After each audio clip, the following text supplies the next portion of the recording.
성도 여러분 안녕하세요. 주의 평안을 전합니다. 11월 14일 오늘의 묵상 시간입니다.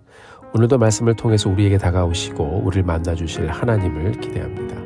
오늘 함께 역대하 11장 1절부터 23절까지의 말씀을 함께 보도록 하겠습니다. 우리가 잘 아는 일대 왕 사울로 시작해서 다윗과 솔로몬까지 강력하게 서가던 이스라엘은 솔로몬의 아들 르호보암 시대에 들어서면서 나라의 기강이 흔들리기 시작했습니다. 르호보암은 젊은 신하들의 말만 듣고 원로들이 들려주는 바른 조언 듣는 것을 별로 좋아하지 않았어요. 그리고 이런 일들을 계기로 나라가 결국 둘로 분열되게 됩니다. 유다 지파와 베냐민 지파가 남쪽 유다가 되고 남유다를 솔로몬의 아들 르호보암이 이끌게 됩니다. 나머지 10지파는 북이스라엘이 되어서 이스라엘이 이렇게 두 나라가 되었습니다. 자, 이로 인해 남유다 왕 르호보암이 이 반역한 북이스라엘을 치려고 군대를 일으켰는데요. 하나님께서 개입하셔서 이를 막으셨습니다. 선지자 스마야를 통해서 너희 형제와 싸우지 말고 자기 집으로 돌아가라고 말씀을 들려주셨습니다. 르호보암은 선지자를 통한 하나님의 말씀을 듣고 또 마음을 잡고 돌아서서 동족 간의 유혈 충돌을 피하고 이를 계기로 자기 자신도 보호하게 되지요. 자, 밖에서 외세가 침략을 하면 아무리 어려워도 국가는 하나가 될 수 있습니다. 같이 힘을 모아서 이렇게 밀어내야 되니까, 막아야 되니까, 그렇죠. 국가의 내분이 일어나면요, 그 나라의 경제와 또 서로 간의 신뢰가 무너지게 되고 결국 그 국력은 쇠하게 됩니다. 이런 일은 역사 속에서 굉장히 많이 일어났습니다. 교회도 교회 안에 성도들이 싸우면 교회가 어려워집니다. 가정도 마찬가지고요. 가족들이 예를 들어서 유산을 놓고 형제들이 싸우기 시작하면 그 가정은 앞으로 같이 모이기 어려워집니다. 르호보암이 하나님의 말씀을 듣고 군대를 돌리면서 그는 이를 계기로 남쪽 유다의 내실을 다지고 나라의 예배의 영성을 다시 세워가며 나라의 안정을 이루게 되었습니다. 사랑하는 성도 여러분, 가만히 돌아보면 우리도 살면서 충돌과 분열과 다툼을 더 많이 경험할 수 있었는데 순간순간 하나님께서는 이 모양 저 모양으로 말씀도 해주시고 피할 길도 내주시고 우리를 다스려 주셔서 우리로 불필요한 실수를 하지 않도록 정말 많이 도와주셨습니다. 우리가 오늘 하루를 다시 시작하면서 이 말씀을 가만히 묵상해 보면서 함께 기도하게 되기를 바라요. 하나님, 오늘도 제 마음에 말씀 주시고 또 저의 발걸음을 인도해 주셔서 순간순간 내 삶을 잘 세워가는 바른 결정을 해가도록 하나님 도와주세요. 주님께서 말씀하실 때 듣고 순종함으로 계속해서 바른 삶을 저희들이 잘 결정하며 갈 수 있도록 하나님 도와주세요. 자, 이렇게 함께 기도하며 하나님의 말씀을 경청하고 또 하나님이 원하시는 곳으로의 발걸음을 옮겨가는 우리 모두의 오늘의 여정이 되기를 주님의 이름으로 축원합니다. 형제간의 전쟁의 길에서 하나님의 말씀을 듣고 또 마음을 다스려 군사들을 돌린 이 르호보암은 정책을 바꾸어서 이제 남유다의 내실을 다지기 시작합니다. 이 현명한 선택이죠. 5절부터 12절의 말씀을 보면 르호보암은 예루살렘에 살면서 베들레헴 외에 15개의 성들을 더욱 견고하게 하여 남유다 전체의 내실을 든든하게 했습니다. 그리고 각 성에 지휘관을 두고 군량 물자를 넉넉하게 비축해 놓고요. 특히 이 15개의 성에 창과 방패를 충분히 배치해 두면서 성들을 매우 견고하게 다졌습니다. 나라는 비록 갈라졌지만 그는 내전을 치르지 말라는 하나님의 말씀을 듣고 돌이켜 나라 안을 견고히 함으로 남은 두 지파를 하나로 모으고 견고하게 세우는 왕이 되었습니다. 13절부터 17절까지의 말씀을 보면요. 떨어져 나간 북이스라엘은 여로보암이라는 사람이 왕이 되었는데 이 여로보암은 여러 우상을 숭배하면서 우상 숭배를 위한 제사장을 자기가 임으로 세우고요. 하나님을 거역하는 거죠. 하나님께서 세우신 이 레위지파 제사장들을 모두 다 해임을 해버렸습니다. 자, 이로 인해서 북쪽 이스라엘 전역에 있는 제사장들은 그들의 삶의 터전을 버리고 그 땅을 떠나서 남유다로 이주를 하게 됩니다. 자, 하나님의 제사를 주관하는 것이 그들의 평생 사명이었는데 나라의 왕이 우상을 숭배하기로 결정을 하니까 더 이상 하나님께 제사를 드릴 수 없게 되었습니다. 이 때문에 이 북이스라엘의 레위지파 사람들은 그들이 살던 곳을 과감하게 떠나 하나님께 예배하는 것을 택하고 남유다로 이주해 왔습니다. 그들은 끝까지 소명받은 제사장 직분을 감당하며 하나님을 섬기기를 원했던 것입니다. 자, 이렇게 북이스라엘의 우상숭배 정책으로 인해서 그 땅에 살던 레위지파 제사장들이 남유다로 들어오게 되고요. 이들은 원래 있었던 이 남쪽 유다의 제사장들을 도와서 유다의 예배를 더욱더 견고하게 세워갔습니다. 12절을 보면 성들을 견고하게 세워서 매우 강하게 했다라는 말이 나오고요. 17절을 보면 이 르호보암이 나라의 제사와 예배를 세워감으로 강성하게 하였다라는 말이 나옵니다. 왕 르호보암이 군대를 돌이키라라는 하나님의 말씀을 듣고 순종했을 때 하나님께서는 이 남쪽 유다가 나라의 평안을 찾고 또 든든히 서가도록 도와주셨습니다. 사랑하는 성도 여러분, 요즘 대통령 선거에 부정행위 사례가 나오기 시작하면서 특별히 경합주에서는 합법적이지 않은 불법 선거용지를 찾아내면서 다시 검표를 하고 있는 곳이 있습니다. 상식적으로 그리고 도덕적으로 있을 수 없는 일이 이 미국에 일어난 것입니다.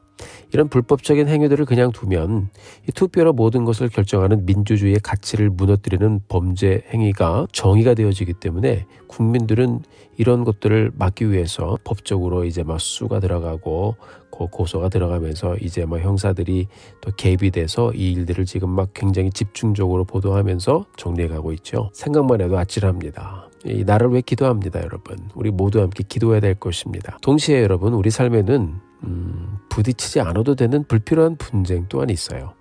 예를 들어서 우리가 화가 난 기분에 좌지우지되어서 또는 의견이 맞지 않아서 불필요하게 분쟁을 하는 경우 또한 있습니다. 이런 일들은 우리 삶의 진을 빼죠. 우리 성도님들께서도 불필요한 분쟁으로 진을 뺀 경우를 경험해 보셨을 것입니다. 우리가 오늘을 살면서 하나님께 기도하며 우리의 삶의 불필요한 일들로 또 불필요한 분쟁으로 우리 귀중한 삶을 낭비하지 않도록 기도하게 되기를 바랍니다. 저도 묵상을 하며 기도드렸어요. 하나님, 순간순간 제 삶에 말씀해 주셔서 저의 부족함으로 이 불필요한 분쟁의 현장으로 스스로 가지 않게 해주시고 늘 제게 맡겨주신 가정과 교회를 예배와 말씀으로 견고하게 세워가도록 지혜를 주시고 순간순간 제게 말씀하여 주시옵소서.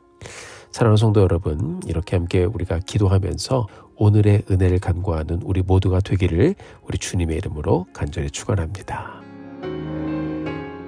이처럼 국가의 안정을 잘 확립한 르호보암의 마음이 평안했을 것입니다. 왕으로서 자신의 일을 잘 감당하며 도시들을 견고하게 하고 국가의 예배를 잘 세워갔더니 이 백성들이 영육간의 평안함을 누리게 되었어요. 또한 하나님께서는 르호보암에게 은혜를 주셔서 많은 가족을 거느리게 하셨습니다. 아들들이 많으면 왕권을 놓고 다투기가 쉽겠지요. 르호보암이 이들을 어떻게 다스렸을까요? 함께 23절의 말씀을 보도록 하겠습니다. 같이 보죠. 르호보암이 지혜롭게 행하여 그의 모든 아들을 유다와 베냐민의 온 땅 모든 견고한 성읍에 흩어 살게 하고. 아멘. 자, 이렇게 되어 있어요. 자, 르호보암은 성읍들을 견고하게 세우고 아들들을 각 성으로 보낸 것입니다.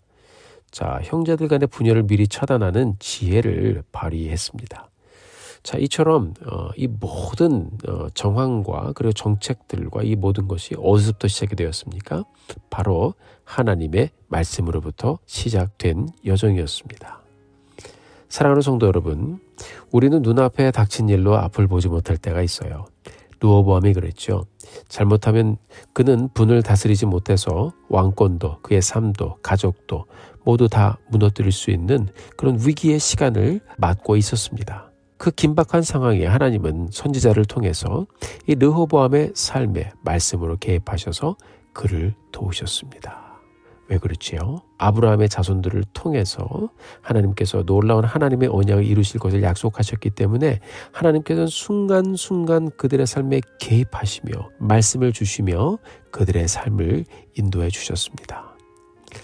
사랑하는 성도 여러분, 하나님의 말씀이 그분의 약속이 우리의 삶을 인도하는 것입니다. 시편 119편 105절에 보면 시편 기자가 말하죠. 주의 말씀은 내 발의 등이요 내 길의 빛이 신이이다. 아멘. 시편 119편 50절에 보면 이렇게 또 기록하고 있습니다. 이 말씀은 나의 고난 중의 위로라. 주의 말씀이 나를 살리셨기 때문이니이다. 아멘. 사랑하는 성도 여러분, 오늘도 우리가 말씀 앞에 서서 말씀을 묵상하고 또 이 하루를 열어가고 있습니다. 왜 우리가 말씀을 매일매일 묵상하며 갈까요? 왜냐하면 오늘 내게 들려주시는 이 말씀은 내 삶에 특별하게 개입하시는 하나님의 말씀이고, 이 말씀은 내 발의 등이 되는 말씀이고 내 길에 빛이 되는 말씀이기 때문입니다. 왜 우리가 다시 말씀 앞에 섰습니까?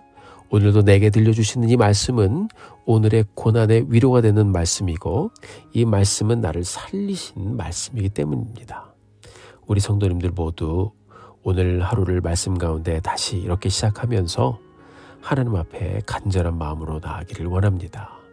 하나님, 나의 삶을 위기로부터 구해 주시고 나의 삶의 방향을 생명과 평안과 안식과 지혜의 길로 인도하실 그 하나님의 말씀을 기대합니다. 하나님, 오늘도 제가 큰 실수하지 않도록, 넘어지지 않도록 하나님 말씀을 들려주시고 내게 들려주시는 그 말씀에 순종하여 오늘의 복된 여정을 열어가게 하옵소서. 내게 주신 이 하루의 삶을 더 강하게 그리고 더 힘있게 다져가게 하여 주옵소서. 간절한 마음으로 늘 기도하며 주님께 나아가는 저희들의 삶의 여정 되기를 주님의 이름으로 축원합니다. 함께 기도하겠습니다. 하나님 아버지, 감사합니다. 오늘도 저희들에게 좋은 날 주시고 이 날을 통해 다시 한번 주님 말씀 앞에 서서 주의 말씀 듣게 하심 감사합니다. 오늘 저희가 말씀을 통해서 분열된 나라를 처음 경험했던 이 르호보암이 어찌할 줄 몰라 또 분을 이기지 못하고 바로 군대를 일으켜서 전쟁을 치르고자 했던 그런 모습을 보았습니다. 그러나 하나님께서는 이 인생을 불쌍히 여기시고 긍휼히 여기셔서 말씀을 들려주심으로 그 하나님 말씀 듣고 순종하게 도와주시고, 또 그렇게 순종해서 위기를 피하고 오히려 이를 계기로 이 남쪽 유다를 더 견고하게 세우는 그런 왕으로 자기의 일을 잘 돌볼 수 있도록 인도해 주신 그 모습을 보았습니다. 하나님 아버지, 오늘 우리가 새 하나를 열어갑니다. 하나님께서 우리의 삶에 순간순간 말씀으로 개입하여 주시고 또 오늘도 인도해 주셔서 하나님 사는 동안 큰 실수하지 않게 도와주시고 내게 맡겨주신 가정 잘 말씀 가운데 다져가고 저희 섬기는 교회 또 주님의 은혜 가운데 잘 다져감으로 하나님께서 기뻐하시는 삶의 터를 또 우리의 믿음의 터를 잘 세워가는 저희들 될 수 있도록 주님 도와주시옵소서. 우리 온 성도님들의 가정이 날마다 우리를 견고하게 다져가시는 하나님의 손길을 경험하게 해 주시옵소서. 이 하루의 삶을 인도해 주시옵소서. 주님의 말씀을 사모합니다. 의지합니다. 예수님의 이름으로 기도드렸습니다. 아멘.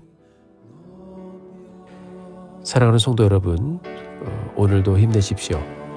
여러분들을 위해서 기도하겠습니다.